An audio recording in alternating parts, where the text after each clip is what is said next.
Pozdravljeni.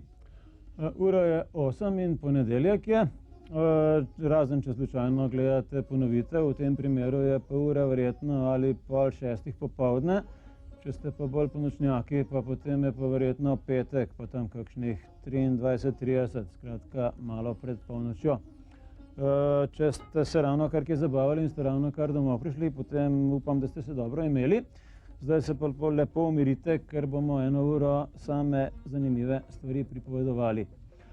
Če malo pogledate tjale za mano, boste videli, da se tam že dogajajo indijski prizori, tudi nekaj malega indijske glasbe slišite v ozadju. Danes bomo nasplošno govorili o Indiji, pa o poti do Indije.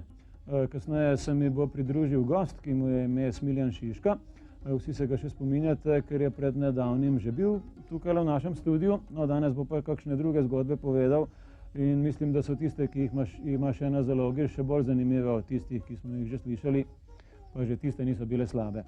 No, kot rečeno, tamle zadaj za mano že vidite nekaj Sikhov. Sikhi pa veste, da so ena od indijskih religij. Že zadnjič enkrat sem razlagal, oziroma celo dvakrat najbrž že, da niso ortodoksni, kar pomeni, da ne priznavajo 100% tega, kar piše v Vedah, in da niso čisti pristaši brahmanske tradicije. Recimo kastni sistem se jim ne zdi prav prijeten, čeprav ga še vedno priznavajo, no, ampak so proti njemu in oni med sabo nimajo nikakršnih razdelitev po kastah, pač pa so vsi enakopravni. In so nekakšna, kaj vem, kako bi rekel, skoraj komunistična družba.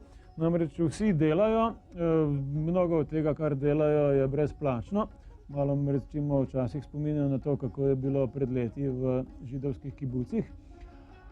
In so meni kar prijetna oziroma zabavna vera, kakorkoli hočete. Vsi moški nosijo turbane in brade, potem se jih nekako spozna. Sicer imajo pa zelo malo verskih omejitev, za razliko od ostalih Indijcev, in zaradi tega so tudi bolj uspešni, ker vse ostale pač malo teži to, da jim je 3/4 stvari prepovedanih, ne samo to, kaj jejo in uživajo, ampak tudi s kakšnimi poklici se lahko ukvarjajo. Skratka, Sikhi so še kar po svoje simpatični, nekateri jih pa tudi ne marajo najbolj, ampak to je stvar okusa. No, kako rečeno, zdaj poslušajmo malo indijske glasbe, potem bomo pa še kaj povedali.